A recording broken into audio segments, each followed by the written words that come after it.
नमस्कार, मैं हूं संदीप चौधरी। झारखंड और जम्मू कश्मीर के कल नतीजे आए। नतीजों से बीजेपी जहां फूले नहीं समा रही है, वहीं विरोधियों की नजर में बीजेपी की जीत उम्मीद से काफी कम है। विरोधियों का इशारा साफ है कि मोदी लहर में कमी आ चुकी है, रफ्तार धीमी पड़ गई है। जम्मू कश्मीर और झारखंड के बाद अब सबकी निगाहें दिल्ली पर टिक गई है। सवाल है कि दिल्ली की बाजी किसकी होगी, दिल्ली का मैदान कौन मारेगा।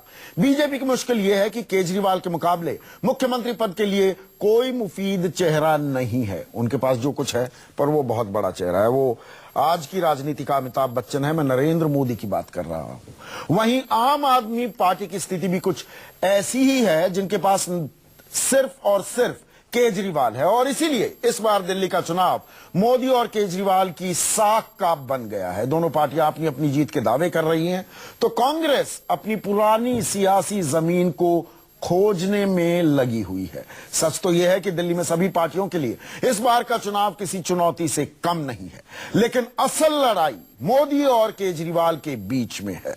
और इसीलिए आज का बड़ा सवाल है, क्या मोदी की आंधी में केजरीवाल भी उड़ जाएंगे या फिर दिल्ली में मोदी के अश्वमेध को रोक देंगे केजरीवाल। और इसी सवाल पर करेंगे चर्चा, लेकिन पहले नजर इस रिपोर्ट पर। जम्मू से रांची तक इस भगवा लहर को देखने के बाद मोदी के सियासी विरोधियों को मानो सांप सूंघ गया। झारखंड में किंग और जम्मू कश्मीर में किंग मेकर की भूमिका में आ गई मोदी युग की बीजेपी। ये हाल तब है जब चुनाव से पहले तमाम नए समीकरण बने, दुश्मन दोस्त हुए, विपक्ष एकजुट हुआ। मगर इतनी कवायद के बाद भी जब जम्मू कश्मीर और झारखंड के नतीजे आए तो वक्त का पहिया घूम गया। नजरें अब अगले किले पर जा टिकी और दिल्ली के नाम पर मोदी विरोधियों की सांसें फूलने लगी।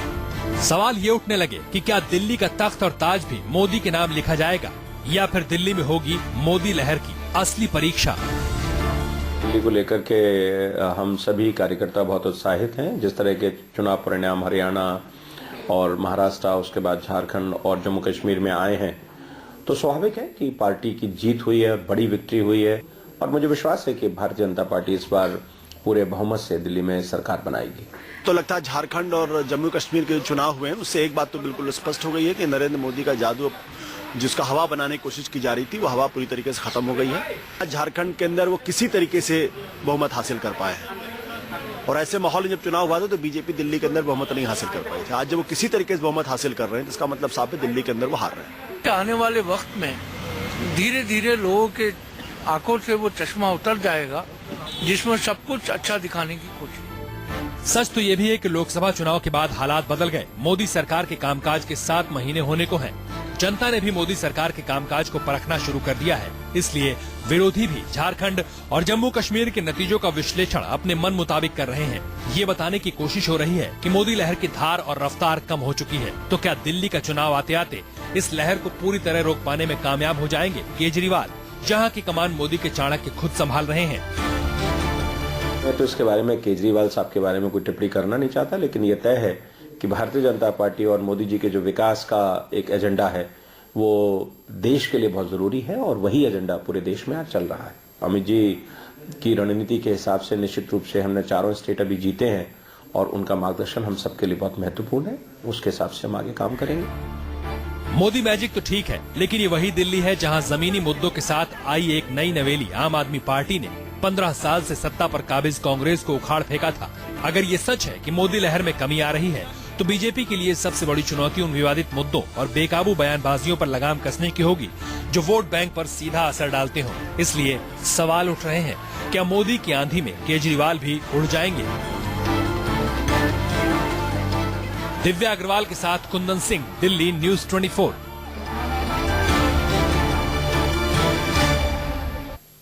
और चर्चा के लिए मेरे साथ कुछ खास मेहमान जुड़ चुके हैं। दिल्ली से बीजेपी के प्रवक्ता डॉक्टर संबित पात्रा हैं, गुड़गांव में वरिष्ठ पत्रकार राहुल देव मौजूद हैं, स्टूडियो में मेरे साथ आम आदमी पार्टी की आतिशी मारलीना हैं, और साथ ही साथ कांग्रेस की युवा चेहरा रागिनी नायक भी मेरे साथ हैं।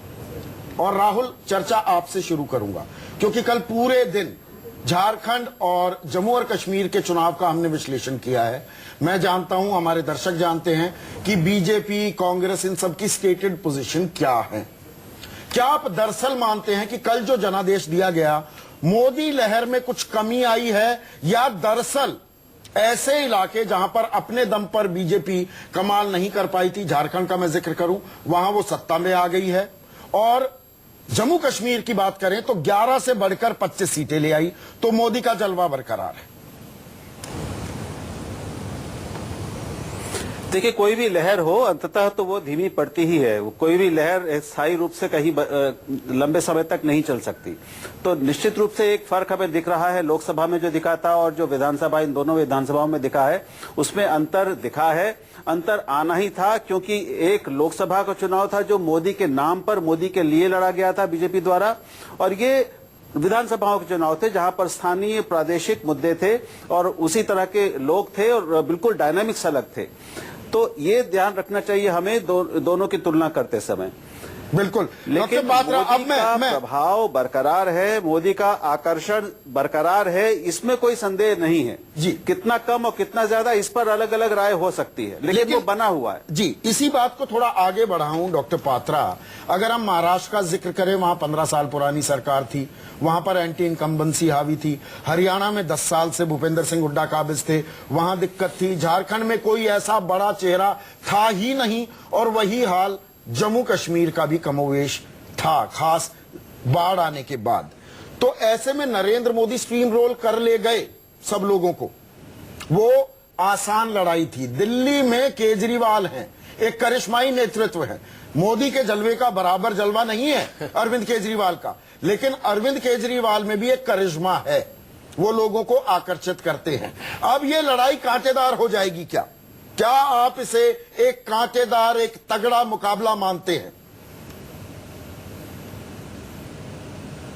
देखिए संदीप जी, चूंकि हम लोग अभी सत्ता में हैं और कल ही कुछ चुनाव जीते हैं, तो स्वाभाविक रूप से जो मैं कहूंगा तो हो सकता है ऐसा लगे कि ये एरोगेंट स्टेटमेंट है, मगर उससे अन्यथा मत लीजिएगा, मैं सत्य ही कहूंगा। हाँ। पहली बात तो है कि 2013 के अंत से ही जिस प्रकार से तमाम ऑपोजिशन, मीडिया पर्सनैलिटी और हम सब, बीजेपी में भी हम सब, ओशियोनोग्राफी के मालिक बन गए हैं। ओशियोनोग्राफी पढ़ रहे हैं कि लहर कितना मिलीमीटर्स बड़ा है और वो करंट कितना चल रहा है, और वो सुनामी हो गया, अब लहर बाएं मुड़ गया, अब लहर दाएं मुड़ गया, उसमें केजरीवाल जी का रथ क्या होगा। ये बड़ा आश्चर्य का विषय है। देखिए, इतना हम सब ने ओशियोनोग्राफी पढ़ लिया है, इसका अर्थ है लहर बहुत बड़ी चीज है, तभी हम इसको स्टडी करने में लगे। जियोलॉजी भी कल काफी पढ़ी, डॉक्टर पात्रा ओशियोनोग्राफी की बात कर रहे हैं, आपने कल जियोलॉजी बहुत पढ़ी, टेक्टोनिक शिफ्ट की बात करने लगे थे कल आप। हाँ हाँ, बिल्कुल, मैं तो पढ़ ही रहा हूँ जियोलॉजी और ओशियोनोग्राफी, क्योंकि तमाम मीडिया में जिस प्रकार से वेव की बात हो रही है, हाँ। तो पढ़ना ही पड़ेगा। तो मेरा इतना ही कहना है कि चूंकि हम सब ओशियोनोग्राफी इस कदर पढ़ रहे हैं, स्वाभाविक रूप से बहुत बड़ा वेव है और इस वेव के विषय में सब लोग जानने के लिए उत्सुक हैं, रिसर्च करने के लिए उत्सुक हैं, उसको सामना करने के लिए, उससे लड़ने के लिए ऑपोजिशन पार्टीज भी लगी हुई है, मगर कामयाब नहीं है। अब जहां तक अरविंद केजरीवाल जी का सवाल है, देखिए, उनका अधिकार है कि वो चुनाव लड़े, वो एक राजनीतिक पार्टी है, उनका वो व्यक्तिगत विचार है, वो सब कुछ बढ़िया है, मगर दुखद विषय है कि बार बार हम ये क्यों कहते रहते, अब टकराएगी मोदी वेव के साथ अरविंद केजरीवाल का रथ, क्या मोदी रथ को रोक देगा अरविंद? अरे अभी तो गए थे वो, हाँ। अभी पूरे देश में तो वो रथ निकाल के गए थे, जमानत जब्त पार्टी बन के वापस आए हैं। कितनी बार ये परीक्षा देते रहे, हाँ। कितनी बार यही टॉपिक चलता रहेगा। देखिए, केवल परीक्षा देने के लिए एक ही परीक्षार्थी है क्या? नरेंद्र मोदी, और बाकी सब एग्जामिनेशन सेंटर तक में नहीं जा रहे हैं। ये तो हम रोज देख ही रहे हैं। भाजपा के पास तो सिर्फ इतने सारे मुद्दे हैं, इसलिए उनकी रेडियो एड्स भी आम आदमी पार्टी के बारे में हैं, उनके सारे बयान भी आम आदमी पार्टी के बारे में हैं।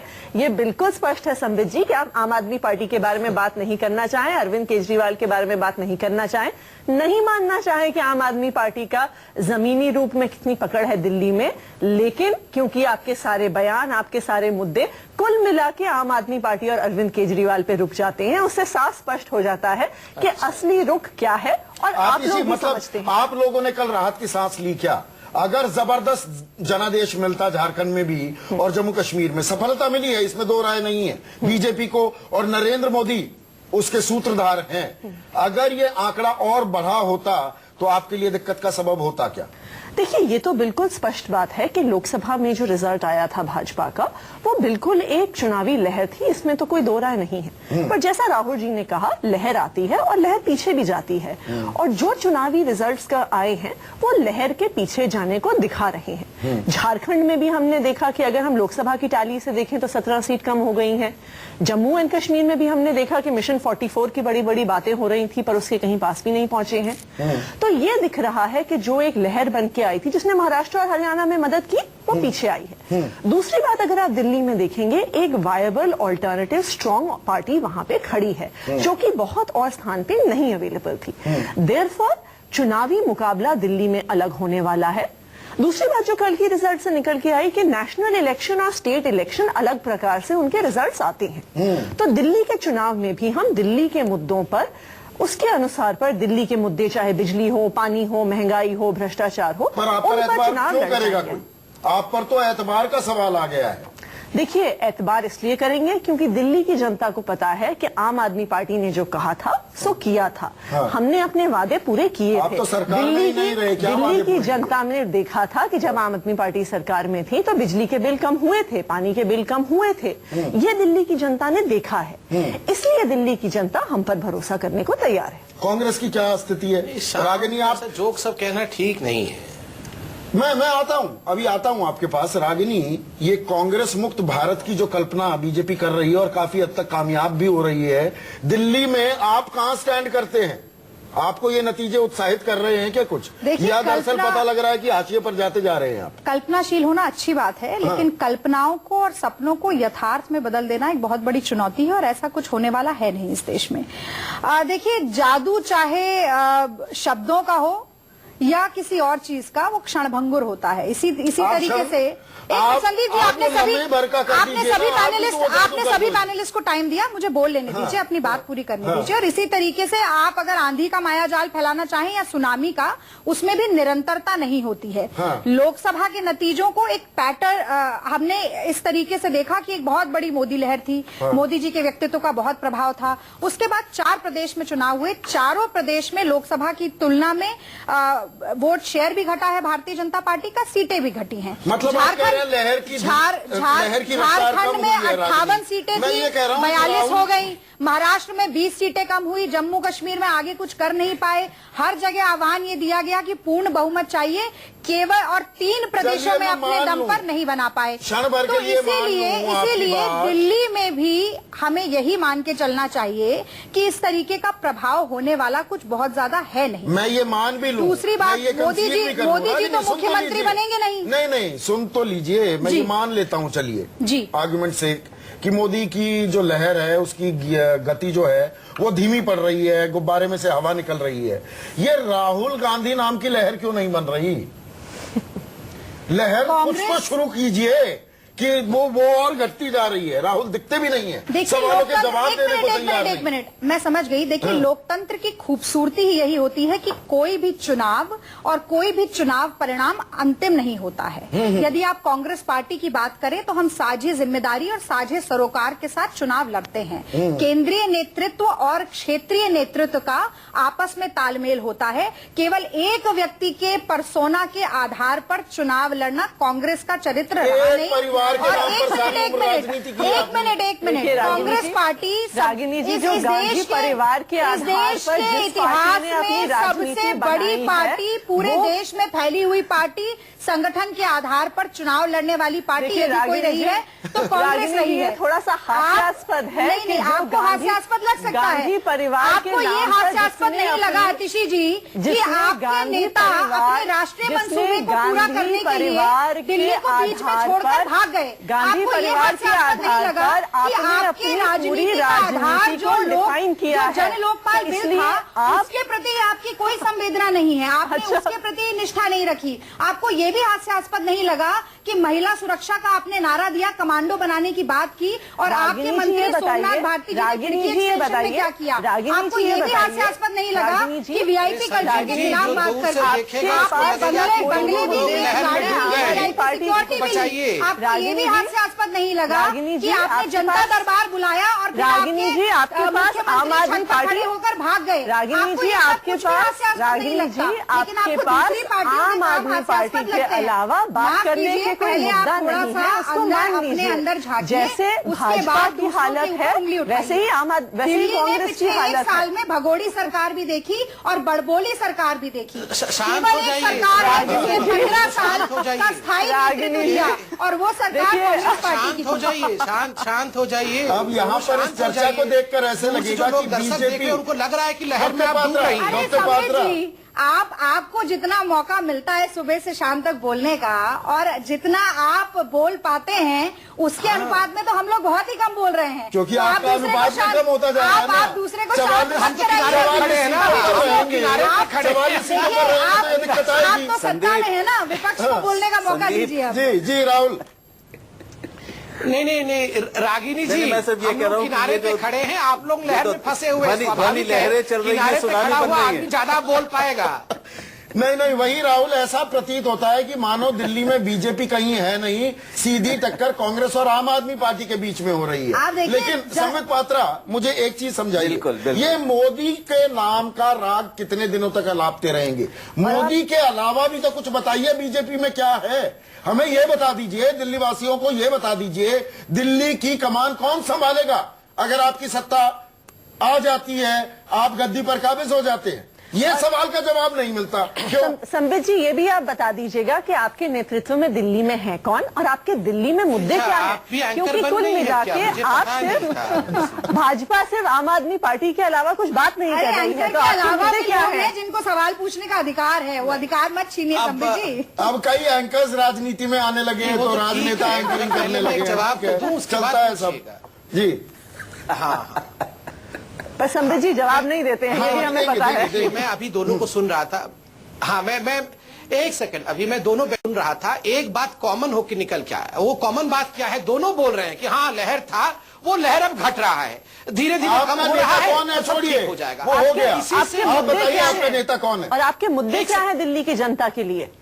अरे सुन कोई तो मुद्दे लीजिए। हैं कि नहीं मैं- आपके मैं पास? आ रहा हूँ, एक बार शांत हो जाइए प्लीज, शांत हो जाइए, ऐसा मत करिए। देखिए, इससे एक चीज उभर के सामने आ रहा है, ये प्रोएक्टिव काम कुछ नहीं कर रहे हैं, ये नीचे धरातल में पड़े हुए हैं, नेता ऊपर लहर कौन? है और वेट कर रहे हैं नेता कि लहर कौन है? ना लगे, आपका सब सवाल पड़े क्या हुए पूछा हैं। जाता है, जिस जवाब क्या देते राजनीतिक हैं? पार्टी के पास अपना कुछ नहीं है, आपके प्रोएक्टिव पास करने मुद्दे के कुछ नहीं लिए है, संबित सब जी, आप लोग पड़े बहुत हुए हैं proactive कि हैं। लहर देखिए, हटेगी तब मैं मोदी जी जागूंगा। बात उस करते हैं राजनीतिक विकास पार्टी की, से क्या बात एक्सपेक्ट करते करना हैं है? गुड गवर्नेंस उनको तो की, नकार देना और चाहिए, वो उनकी शुरू से ही कथनी नकारे के हुए हैं। विपरीत उनके नेता और उनके मंत्री करनी क्या करते हैं? आप बहुत प्रोएक्टिव हैं। आप तो नहीं, मैं पहले आप उस पर आ रहा धर्म की हूं। बात उस करेंगे, पर आ रहा हूं आप मैं, लव उस जिहाद सवाल की पर- बात करेंगे, उस सवाल पर मैं आऊंगा। आप धर्म परिवर्तन रागिनी, करेंगे, ये आपका प्रोएक्टिविज्म है। नहीं, मुझे ये विकास बताइए के पहले नाम पर आपका केवल ये हो रहा है उम्मीदवार देश में। शांत आपका उम्मीदवार कौन है डॉक्टर पात्रा, ये बताइए। शांत हो जाइए। देखिए, ऐसे मुख्यमंत्री लग रहा है कौन कि हम सब होगा लहर में अगर डूब बीजेपी रहे हैं, ऐसा सरकार लगेगा बनाती है लोगों को। तो?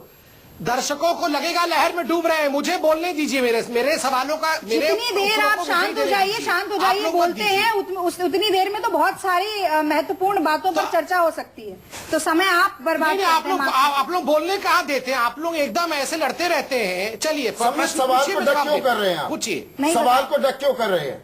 आपका चेहरा कौन है दिल्ली में, ये बताइए ना, सीधा सवाल है। चलिए, सीधा उत्तर दे रहा हूं। संदीप जी, आपने खुद, संदीप जी ने मुझे यह प्रश्न पूछा था जब महाराष्ट्र में चुनाव हो रहा था, जब हरियाणा में चुनाव हो रहा था। जवाब नहीं दे रहे आपने हैं कहा था वहां चेहरा कौन है, वहां कौन मुख्यमंत्री बनेगा, वहां जनता क्यों वोट देगी? तो हमने कहा था ना कि हम जब सरकार बनाएंगे वहां ऐसे चेहरे देंगे जिसको देखकर जनता को भी अच्छा लगेगा, जिनका संबंध जिसको आरएसएस देखकर से होगा, डेवलपमेंट खुद ब खुद जो आएगी, आरएसएस के प्रचारक जिनके रहे सहारे होंगे। नरेंद्र तो फिर वही मोदी लोग जी का जो जाकर डेवलपमेंट का विजन है बेतहाशा वो जनता कुछ तक भी पहुंचेगा। बदजुबानी और करेंगे। दोनों ही राज्यों में हमने ऐसा किया है, तो यहाँ भी अरे अब मैं थोड़ा पलट कर पूछ लेता हूँ। तो डॉक्टर स्वाभाविक पात्रा, रूप से दिल्ली में डॉक्टर भी ऐसा पात्रा, ही होगा। हम डॉक्टर सरकार पात्रा, बनाएंगे, डॉक्टर पात्रा, मुख्यमंत्री भी ऐसा देंगे। डॉक्टर पात्रा, मैं पलट कर पूछ लेता हूँ, क्या साध्वी निरंजन ज्योति आपका चेहरा है? हाँ। जिस तरह के बयानबाजी, जिस तरह के गैर जिम्मेदाराना बयान खास दिल्ली में दिए जा रहे हैं, क्या साध्वी निरंजन ज्योति आपका चेहरा है दिल्ली की? नहीं, क्या इनके सोमनाथ भारती इनके चीफ मिनिस्टर के चेहरा है? नहीं है, पूछिए। जिन्होंने आप मैं हमारे सवाल 12 पूछूंगा। महिलाओं के ऊपर आप हमले मुझे किए, बताइए, वो साध्वी उनके चेहरा निरंजन है। ज्योति आपका चेहरा है हमारे क्या? पास तो पार्टी में नेतृत्व स्पष्ट है संबित जी, आप क्यों नहीं बताने को तैयार मैं हैं? तो बोल रहा हूँ क्या सोमनाथ जगदीश भारती मुखी इनके हैं चेहरा आपके है chief क्या? ministerial Somnath candidate? भारती उनके इलेक्शन क्या लड़ेंगे क्या? मैं तो आम आपके आदमी पार्टी से पूछ रहा हूँ, क्या जगदीश मुखी जी सोमनाथ भारती को आपके टिकट दिया चेहरा है जाएगा? क्या? वो इलेक्शन संबित लड़ेंगे पात्रा क्या? जी, संबित पात्रा जी, जगदीश मुखी जिस के प्रकार आपके से CM महिलाओं के कैंडिडेट साथ हैं। पर ये सवाल, अगर सोमनाथ भारती का पूछा जाएगा, ये भी जायज सवाल है। टिप्पणी की, बिल्कुल, सोमनाथ भारती का इलेक्शन लड़ेंगे। निरंजन ज्योति के सवाल को वो डक कर रहे हैं क्योंकि आपकी पार्टी में भी एक सोमनाथ भारती है। ये बात देखिए मानेंगी संदीप क्या? जी, बिल्कुल स्पष्ट बात है। हम शुरू से कहते आए हैं कि अगर सोमनाथ भारती चार्जशीट होते हैं तो हम उनकी टिकट विड्रॉ कर लेंगे। क्या कोई और पार्टी कह सकती है ये? कांग्रेस जवाब दे, जो उनके एक पूर्व एमएलए जयकिशन जी वही, उनके खिलाफ आप वही लाइन ले रही हैं जो बीजेपी ने मामले में ली थी। आज तक किसी भी पार्टी ने चार्जशीट के बेसिस पर भारती के हक में धरने पर बैठ गए थे। ये क्या संदीप जी, उनके टिकट विड्रॉ करेंगे या ये क्या उनको चुनाव संदीप लड़ने से जी, रोकेंगे?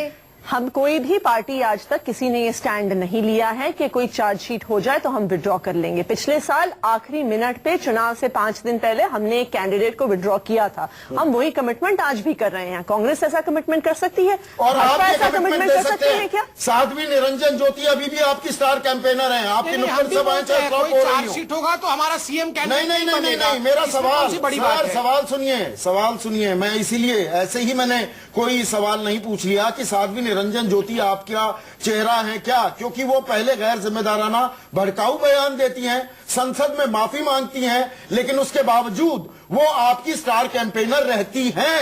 उन्हें दिल्ली फिर भेजा जाता है चुनाव प्रचार के लिए। ये दोहरा मापदंड नहीं है क्या? तो सोमनाथ भारती भी तो कैंपेन कर रहे वो हैं। आप कैसे हैं क्या? इस प्रकार से आप आम आदमी पार्टी है कि बीजेपी है? जगह जगह जाके कैंपेन आप कर आम रहे आदमी हैं। पार्टी है तो कि बीजेपी है? इनका तो डुअल चेहरा है। वो हम आप आम आदमी पार्टी है कि बीजेपी है? नहीं नहीं, देखिए आपके पास इसका कोई एक बार जवाब गलती नहीं हुई है।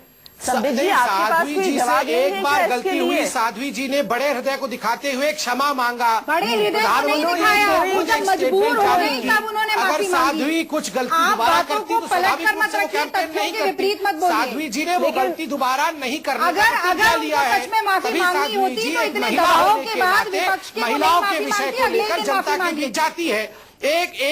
एक पिछड़ी जाति की महिला को इस प्रकार से बार बार संबित अटैक जी, करना ये फिर नहीं देखिए, है। समझे? जाति का आतिशी रागिनी, मैं यहां पर सख्त ऐतराज जताता हूं, दर्ज करा रहा हूं संबित पात्रा साहब आपके सामने और बीजेपी और केंद्र सरकार के सामने। आप गांव वालों की, ग्रामीण भारत की बेइज्जती करते हैं ये कहकर संसद में कि अरे वो तो गांव की औरत है। गांव की औरत है क्या? गांव में इस तरह की भाषा का इस्तेमाल होता है क्या? शहर वाले ही सभ्यता सिखाएंगे हमें? मैं सख्त ऐतराज जता रहा हूं। क्या आप कहते हैं कि दलित लोग इस तरह की भाषा बोलते हैं? उनको तमीज तहजीब नहीं है क्या? पंडितों ने ही ठेका ले रखा है तमीज और तहजीब का। आप अपने शब्द वापस लीजिए डॉक्टर पात्रा। यहां पर आप अपमान कर रहे हैं दलितों का, आप अपमान कर रहे हैं गांव वालों का। बिल्कुल नहीं अपमान कर रहे हैं। आप अपमान कर रहे हैं। एक महिला का बार बार एक महिला के नाम को नहीं अनादर से नहीं, आप लेकर उस महिला को बार-बार दलित उनके बताते नाम हैं, को अनादर आप से उस लेकर महिला को महिला गांव का वाली अपमान बताते कर रहे हैं कि नहीं, जब इसको तो महिला ने समझ नहीं क्षमा है। मांगी समझ नहीं है तो जब केंद्रीय महिला मंत्री ने क्यों बनाया पिछड़ी हुई आपने? महिला ने क्षमा मांगी है तो आप एक महिला को राह नहीं देना चाहते हैं। नहीं नहीं, आप दलित महिला बताते हैं, को रोक आप देना इसे चाहते हैं। ग्रामीण महिला ये बताते हैं। एंटी वुमेन आप थॉट अपमान है। कर रहे हैं ये एंटी इस वुमेन देश की थॉट है। 2 तिहाई मैं जनता बिल्कुल का। सहमत नहीं हूँ। आप इस देश की 2 तिहाई जनता का बिल्कुल नहीं, अपमान उन्होंने कर रहे क्षमा हैं। याचना की है। वैसे वो तो दिल्ली की सीएम कैंडिडेट थोड़े ही हैं जो उस पर हम डिस्कशन कर रहे हैं। नहीं नहीं, वो कोई दिल्ली की सीएम आप कैंडिडेट है, गलत क्या हम उस पे लफ्जों का discussion इस्तेमाल कर रहे करते हैं, आप गलत व्याख्या करते हैं। आप गांव वालों को, बिल्कुल महिलाओं नहीं। को, दलितों को बिल्कुल गलत व्याख्या नहीं तरीके कर से रहे हैं। देखते हैं। बहुत सही व्याख्या कर रहे हैं। नहीं, मैं यहाँ एतराज दर्ज बिल्कुल करा रहा हूँ नहीं। राहुल देव। बिल्कुल क्या नहीं। मेरी अगर आपत्ति जायज है? प्रधानमंत्री जी ने कहा एक मिनट, उनको मैंने क्षमा आपसे कर आपकी दीजिए, बात सुन ली क्योंकि वो राहुल देव, क्या मेरी है, आपत्ति जायज है? कि गांव के लोगों को खराब कहा। राहुल देव, क्या मेरी आपत्ति जायज है?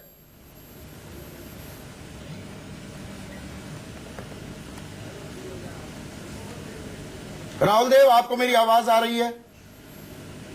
अभी उनके पास मैं लौटूंगा। लेकिन ये संदीप आपत्ति जी, मेरी दर्ज है। सबसे बड़ा सवाल में आज हम चर्चा कर रहे हैं कि झारखंड और जम्मू कश्मीर में जिस तरह के नतीजे आए हैं उसके बाद क्या मोदी के अश्वमेध को केजरीवाल रोक पाएंगे या वो भी उड़ जाएंगे मोदी लहर में? मेरे साथ बीजेपी के प्रवक्ता डॉक्टर संबित पात्रा, वरिष्ठ पत्रकार राहुल देव, आतिशी मारलीना आम आदमी पार्टी की नेता हैं और कांग्रेस की रागिनी नायक लगातार बनी हुई है। लेकिन इस वक्त एक बड़ी खबर आ रही है, दिल्ली से ही जुड़ी एक खबर है। दिल्ली के मुख्यमंत्री रह चुके अरविंद केजरीवाल आम आदमी पार्टी की तरफ से नई दिल्ली से चुनाव लड़ने वाले हैं। पहले भी नई दिल्ली से ही उन्होंने चुनाव लड़ा था, शीला दीक्षित को पटकनी दी थी। उसी सीट से अरविंद केजरीवाल फिर से आम आदमी पार्टी के उम्मीदवार होने वाले हैं। अभी एक और सूची जारी की है और उसमें सबसे बड़ी खबर यह है कि अरविंद केजरीवाल नई दिल्ली सीट से ही चुनाव लड़ने वाले हैं। लेकिन मुद्दे क्या हैं? यह सबसे बड़ा सवाल होने वाला है। मुद्दों को लेकर बिजली, पानी, सड़क, अनऑथराइज्ड कंस्ट्रक्शंस, ये मुद्दे हैं। महंगाई मुद्दा है। मुद्दा क्या है? और तीन पार्टियों के तीन चेहरे मेरे साथ हैं। संबित पात्रा, आपसे शुरू करूंगा। आपका सबसे बड़ा मुद्दा क्या है दिल्ली में? हमारा सबसे बड़ा मुद्दा गवर्नेंस है, डेवलपमेंट है, बिजली पानी है। स्वाभाविक रूप से जिस प्रकार से पूरे हिंदुस्तान में गवर्नेंस का डंका बज रहा है, दिल्ली में भी उसी प्रकार का लाभ होना चाहिए। यही हमारा सबसे बड़ा मुद्दा है। और मैं क्लियर कट बता दूं, हम भागने वाले नहीं हैं। चाहे कितना बड़ा भी चैलेंज आ जाए, we will not quit, we will face it and we will win. Bhajpa का सबसे बड़ा मुद्दा है आम आदमी पार्टी, क्योंकि उन्होंने आज तक दिल्ली के कुछ मुद्दों की बात नहीं की है, सिर्फ आम आदमी पार्टी की बात की है। आम आदमी पार्टी शुरू से दिल्ली के लोगों की मुद्दों की बात करती आई है, चाहे वो बिजली का मुद्दा हो, चाहे वो पानी का मुद्दा हो। इन मुद्दों को दिल्ली की चुनावी राजनीति में आम आदमी पार्टी लेकर आई है। आम आदमी पार्टी बांटने का काम कर रहे हैं। आम आदमी पार्टी बहुत ही अजीब बात है। अभी आपका नंबर आएगा, एक मिनट उनको बोलने दीजिए। दिल्ली में भ्रष्टाचार को हटाना, दिल्ली में युवाओं के लिए कॉलेजेस खोलना, दिल्ली को वाईफाई बनाना, ये आम आदमी पार्टी के मुद्दे हैं।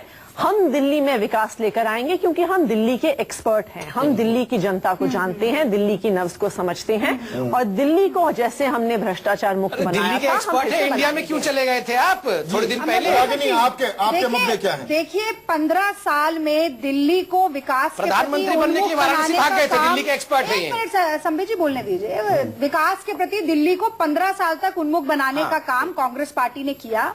उसी व्यवस्था, उसी विकास, उसी खुशहाली को हम बरकरार रखेंगे और उसी भ्रष्टाचार को। मैं आपको बता दूं, आम आदमी पार्टी ने दावा किया था 49 दिनों में कि भ्रष्टाचार कम हो गया है और ट्रांसपेरेंसी इंटरनेशनल ने अगले ही दिन प्रेस कॉन्फ्रेंस करके इनके दावे को खारिज कर दिया। आपका चेहरा कौन है? मुद्दे गिनवा दिया। अच्छा, अपना चेहरा बता दीजिए। 50% बिजली का बिल कम करने का वादा आम आदमी पार्टी ने किया, 30% भारतीय जनता पार्टी ने किया और आज दिल्ली में 23% बिल दिल्ली के लोग ज्यादा भर रहे हैं। पानी के नाम पे त्राही त्राही हुई, पुलिस वालों की पिटाई हो गई, यहाँ पर महिलाओं का रोज बलात्कार होता है, एसिड अटैक की भी घटना हमने देख ली और वहीं अब जो सांप्रदायिक सदभाव था वो भी खत्म होने वाला है। और ये पिछले एक साल में आम आदमी पार्टी और भारतीय जनता पार्टी के राज में हुआ है। तो अब एंटी इनकम्बेंसी ये दोनों पार्टियां फेस कर रही हैं। आपका चेहरा मैंने शुरुआत में ही कह दिया, शीला दीक्षित जी के नेतृत्व में 15 साल की तरफ हम आगे बढ़े। कौन है चेहरा? अजय माकन जी, शीला दीक्षित जी, अरविंदर लवली जी और कांग्रेस पार्टी का केंद्रीय नेतृत्व मिलकर दिल्ली का चुनाव लड़वाएगा। वो अरविंदर सिंह लवली जिनके पिताश्री सिरोपा पहनाते हैं, मैं भी ऐसे बहुत सारे नेताओं के जिन पर पिताजी और 1984 के रिश्तेदारों ने दंगे का उस वक्त आरोप था, क्या क्या किया था, उनके मैं भी चिट्ठे यहाँ पर खोल सकती हूँ। मतलब आप भी सब जैसे हैं। आप कहते हैं हम आइडियोलॉजी की राजनीति करते हैं। अरविंदर सिंह लवली जी के खिलाफ आपके पास कोई बात हो तो आप यहाँ पर रखिए, कोई भ्रष्टाचार का आरोप हो तो रखिए, कोई तथ्य हो तो आप सामने लाइए। आप परिवार और पृष्ठभूमि की तरफ न जाएं तो बहुत अच्छा रहेगा। दिल्ली की जनता जब त्राहिमाम कर रही थी अरविंदर सिंह लवली जी के नेतृत्व में दिल्ली की 84 के यदि जनता के साथ कदम से कदम, कंधे से कंधा मिलाकर खड़ा रहा है तो कांग्रेस पार्टी खड़ी रही है। अभी भी आम आदमी पार्टी का सुराज भी देखा, भारतीय जनता पार्टी का भी सुराज देख लिया। अब दिल्ली की जनता के लिए क्या करने वाले हैं? दिल्ली के लिए क्या करने वाले हैं? दूसरी बात, आपने साध्वी निरंजन ज्योति की बात की थी, ये भी आप बता दीजिए रागिनी जी कि जो आपके पूर्व MLA ने जयकिशन ने 2 दिन पहले बयान दिया है, जिस अभद्र भाषा का प्रयोग, जिस अभद्र भाषा का प्रयोग अरविंदर सिंह उनका जवाब देने के बजाय आप कांग्रेस पार्टी से सवाल पूछिए। सवाल इतिहास में यदि किसी पार्टी ने एक अहम मुद्दा 15 उठाना साल चाहता स्थायी हूँ। नेतृत्व दिया है तो वो कांग्रेस पार्टी है। रागिनी, मैं एक अहम मुद्दा यहाँ उठाना चाहता हूँ। 84 का दंगे का जिक्र मैंने इसलिए किया, आज भी उन 3000 परिवारों को इंसाफ नहीं मिला है, उनको मुआवजे का लॉलीपॉप दिखा दिया जाता है। संबित पात्रा, क्या यहां दिल्ली की फिजा बिगाड़ने की भी कोशिश की जा रही है? मैं त्रिलोकपुरी का जिक्र कर रहा हूं, मैं नंद नगरी का जिक्र कर रहा हूं, मैं बवाना का जिक्र कर रहा हूं, मैं मुंडका का जिक्र कर रहा हूं। यहां पर चुनावी नफे नुकसान के लिए सांप्रदायिक माहौल, फिजा बिगाड़ने की कोशिश की जा रही है क्या? और यह सवाल आपसे है पहले और फिर आतिशी से, क्योंकि आप दोनों पार्टियों के नेताओं पर इल्जाम लगे हैं, आरोप लगे हैं। क्या बात? एक मिनट में आ रहा हूँ आतिशी, आ रहा हूँ, एक मिनट आ रहा हूँ। पहले देखिए बीजेपी पे आपने आरोप लगाया है, वो आप उनसे बिल्कुल सवाल उनसे जवाब मांगिए। उनके लीडर्स कम्युनल स्टेटमेंट्स देते आए हैं। आप ऐसा आरोप आम आदमी पार्टी करूंगा, उसकी कोई जिम्मेदारी थी कि नहीं? आप हमारी पार्टी वो तो जहाँ पे इलेक्शन होगा वहाँ भी चुनाव से पहले दंगा लगा सकता था। पहले फ्लोर दिया है संबित पात्रा को, आप चोर की गाड़ी में तिनके वाला काम कर रही है। मैं आपको मौका दूंगा, सांप्रदायिकता वाले सवाल पे आप आम आदमी पार्टी और भाजपा को एक मैं साथ आपको मौका दूंगा। क्या सांप्रदायिक फिजा में गाड़ी जा रही है डॉक्टर पात्रा? और बीजेपी के आपके नेता, स्थानीय नेता इस काम में शामिल हैं क्या? नहीं, देखिए मैं तो इतना बोल सकता हूं, जहां तक मेरा नॉलेज है, जो अखबार मैं पढ़ता हूं उसमें लिखा था कि इनके प्रवक्ता दिलीप पांडे और 2 इनके बहुत अहम नेता गिरफ्तार हो गए थे, सांप्रदायिक दंगे भड़काने का प्रयास कर रहे थे। भारतीय जनता पार्टी का कोई अगर ऐसा नेता गिरफ्तार हो जाए तो आप जरूर मुझसे सवाल पूछिएगा। साध्वी निरंजन ज्योति ने ऐसा बयान क्यों दिया? साध्वी निरंजन ज्योति का बयान कम्युनल नहीं था क्या? गिरफ्तार होकर जेल के अंदर बंद थे, तो ये हमसे सवाल पूछ रहे हैं। साध्वी निरंजन ज्योति का बयान ऐसी हो गई है, बताइए। साध्वी निरंजन ज्योति का बयान क्या सांप्रदायिक नहीं था? क्यों उन्होंने रामजादे शब्द का प्रयोग किया? नहीं, साध्वी निरंजन की हमने बात कर ली। नहीं, लेकिन और सिर्फ त्रिलोकपुरी की बात नहीं है, जो आप घर वापसी कर रहे हैं उसकी बात करनी पड़ेगी। जो हिंदू महासभा नथुराम गोडसे की बात करती है वो आपको बात करनी पड़ेगी। क्यों आज के दिन में जो आपके आरएसएस के सबसे सीनियर लीडर्स हैं वो ये कह रहे हैं कि हम इसे हिंदू राष्ट्र बनाने वाले हैं? क्यों आप मुद्दों की बात नहीं कर रहे? क्यों आप बिजली पानी की बात नहीं कर रहे? क्यों आप शिक्षा स्वास्थ्य की बात नहीं कर रहे? क्योंकि आपके पास दिल्ली के लोगों के लिए कुछ है नहीं। आपका सिर्फ एक ही तरीका है चुनाव में कि आप सांप्रदायिकता के मुद्दे को उठाना चाहते हैं, आप दिल्ली में दंगे करवाना चाहते हैं, क्योंकि सामने बार दिल्ली के लिए कुछ है नहीं। मुझे भी कुछ कहना है। एक मिनट रागिनी, मैं संदीप जी, रैली खत्म हो गई है तो बोल दीजिएगा, फिर सांप्रदायिक फिजा में रैली खत्म हो जाए तब नहीं, हम ये इसमें जुमलेबाजी करके, ये तुकबंदी करके, व्यक्तिगत कटाक्ष करके सुबह से रट रही थी। आप लोग चुप नहीं होंगे तो मैं क्या करूंगा बीच में बैठ के? आप जवाब नहीं देते।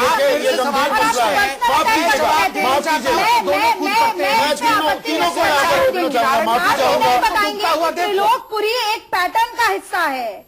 भारत में जहां जहां बाई इलेक्शन आपके सत्ता में आने के बाद हुए वहां दंगे भड़के हैं। 84 में 3000 सिखों के कत्लेआम करने वाले दिल्ली में भी यही हुआ, बवाना, त्रिलोकपुरी बार-बार हो रही है चुनाव से पहले। तो आपको इस प्रिजम्पशन का पात्र बनना पड़ेगा और आपको इसका जवाब भी देना पड़ेगा, क्योंकि आप सत्ताधारी पार्टी हैं। आपसे सवाल पूछे जाएंगे, याद आ रहा है, कौवा चले हंस की चाल को याद आ रहा है। गंभीर रखते हैं, ये गंभीर मसला। कत्लेआम डॉक्टर पात्रा, डॉक्टर पात्रा, त्रिलोकपुरी जा रहे हैं, बवाना जा रही है, बताइए। मुझे आपके माइक डाउन करने पड़ेंगे सभी, आप सभी के माइक डाउन करने पड़ेंगे। एक minute doctor Patra, doctor Patra, doctor Patra, doctor Patra, doctor Patra, आप उतरेगा। डॉक्टर पात्रा, सवाल बड़ा गंभीर है, बड़ा अहम है, और ये बहुत ही गंभीर आरोप आप पर लग रहा है कि और राज्यों की तरह, खास उत्तर प्रदेश का जहन में आप मतलब आम आदमी पार्टी पे, आप कौन सा? एक मिनट, आप बीजेपी पर संबित गंभीर रहते हैं। नहीं, एक मिनट रुक जाइए, आप दोनों रुक जाइए। संबित पात्रा, क्या ये एक रणनीति के तहत चुनाव से पहले वो बाईपोल हो या आने वाले विधानसभा चुनाव हो जैसे दिल्ली में होने वाले हैं, जानबूझकर इस तरह के मसलों को तूल तवज्जो आग दी जा रही है क्या? ये आरोप बीजेपी पर लग रहा है, आप रिस्पॉन्ड कीजिए। मैं बहुत सीरियस उत्तर दे रहा हूं, जिसको सुनना है ध्यान से सुन ले, बिना बीच में बोले। आप देखिए, ये कहना कि जहां दंगे हो जाते हैं वहां की जनता भारतीय जनता पार्टी या किसी और पार्टी को वोट देती है, ये जनता के ऊपर उंगली उठाना है, ये भाजपा के ऊपर उंगली उठाना नहीं है। अर्थात दंगे होने से, कम्युनल वायलेंस भड़काने से हिंदुस्तान की जनता दंगे करने वाले के फेवर में हो जाती है और उन्हें जिता देती है। ये जनता को गाली देने के बराबर है। हिंदुस्तान की जनता सेक्युलर है, ये भारतीय जनता पार्टी मानती है। अगर आप आम आदमी पार्टी के प्रवक्ता और कांग्रेस की प्रवक्ता ऐसा नहीं मानती है तो यह दुखद विषय है। वो जनता को अगर मानती है कि कम्युनल है तो मैं ऐसा नहीं मानता हूं। जनता सेक्युलर है और जनता इन मुद्दों पर वोट नहीं करती। आपके नेता सेक्युलर हैं क्या? जनता तो सेक्युलर है, वो मैं जानता हूं। संबित पात्रा, एक मिनट रागिनी, आपके कुछ नेताओं पर सीधे सीधे आरोप लग रहे हैं। अगर पूरे हिंदुस्तान में 282 का हिस्टोरिक मैंडेट देके हमारे नेताओं को जिताया जाता है तो स्वाभाविक रूप से हिंदुस्तान की सेक्युलर जनता ने एक सेक्युलर पार्टी को जिताया है। मतलब आप नंबर्स के गेम पर सारी चीजें उसके ऊपर टिका रहे हैं। जी, आप संबित जी अपनी गलतियों का टीका जनता के सर पे फोड़ना बंद कीजिए। जनता की आड़ लेकर आप जिस तरीके के कारनामों को अंजाम दे रहे हैं वो बहुत ही दुखद है। आरएसएस जो है वो भारत की परिकल्पना हिंदू राष्ट्र के रूप में करता है और आपके ज्यादातर नेताओं का कितना संबंध है आरएसएस से कि मुझसे ज्यादा आप जानते हैं। आप आरएसएस के स्थापना दिवस को दूरदर्शन पर सबसे पहले लाइव दिखाते हैं। भारत के इतिहास में ये कभी नहीं हुआ। चुनाव जीतने के बाद लोकसभा में दो जो पहले मुख्यमंत्री बनाते हैं वो दोनों मुख्यमंत्री आपके तमाम नेता जिनका आरएसएस के साथ संबंध रहा है उन्होंने किस तरीके की बयानबाजी की है, किस तरीके का वैमनस्य फैलाने का काम किया है। आप सेक्युलर होने की बात कर रहे हैं। आपने उत्तर प्रदेश में एक समुदाय के लोगों को टिकट ही नहीं दी। आपने जो आदर्श गांव गोद लिए हैं उनमें से ज्यादा गांव में एक खास समुदाय के लोग ही नहीं रहते हैं। ये आपकी धर्मनिरपेक्षता है। आप पहले धर्मनिरपेक्षता को परिभाषित करके दिखाइए। हमारे बारे में सोच रही है, राहुल बाबा के बारे में सोच लीजिए प्लीज। आप राहुल गांधी के बारे में सोचिए। राहुल गांधी जी के बारे में सोच रही है। सोचने की जरूरत है ना देश को। आप पहले अपने कामों को देखिए। कोई नहीं सोच रहा है, बेचारे अकेले पड़े हुए हैं। आप देखिए सांच को आंच नहीं अपना परिवार नहीं सोच रहा उनके लिए, आप लोग नहीं सोच रही है उनके लिए, कौन सोचेगा उनके लिए? ये भी इस देश बेचारे अलग अकेले पड़े हुए हैं। आतिशी, मुझे ये बताइए, सांप्रदायिक फिजा बिगाड़ने का आरोप त्रिलोकपुरी का अब मैं खास जिक्र करता हूं, आपके विधायक, स्थानीय विधायक और आपके कुछ नेताओं पर भी लगता है। आपने सफाई नहीं दी है। आप बिल्कुल नहीं लगता जी। संदीप जी, आप क्या बात कर रहे हैं? हमारी पार्टी के नेता तो वहां पर जमीनी तौर पर मौजूद थे। राजू ढिंगान वहां पे मौजूद थे, आशीष खेतान वहां पे मौजूद थे, आशुतोष जी वहां पे कई बारी गए हैं। हमारे पर ये आरोप कतई नहीं लग सकता। हमने जब दिल्ली में ये फिजा बिगड़ने लगी, सांप्रदायिकता फैलने लगी, तो हमने हर विधानसभा में अमन की समितियां बनाई हैं जिसमें हर समुदाय के लोग हैं। हमने आज तक सांप्रदायिक एक भी सांप्रदायिक मुद्दा को मुद्दा नहीं बनाया। हम आज तक कहते आए हैं दिल्ली के लोग, दिल्ली के लोग उसके पिता और उसके भाई कहते हैं कि अरविंद केजरीवाल का हाथ है, घटना घट रही है और आप ऊपर उंगली रखकर बैठे रहेंगे, हम लोग इल्जाम आपके ऊपर आएगा। चलिए एक मिनट, अभी राहुल हमारे साथ फिर जुड़ गए हैं। राहुल, मुझे ये बताइए, दिल्ली में ये सांप्रदायिक फिजा बिगाड़ना ये गंभीर मसला तो है ही। आपको याद पड़ता है अतीत में दिल्ली में इस तरह की राजनीति हावी करने की कोशिश की गई हो क्या?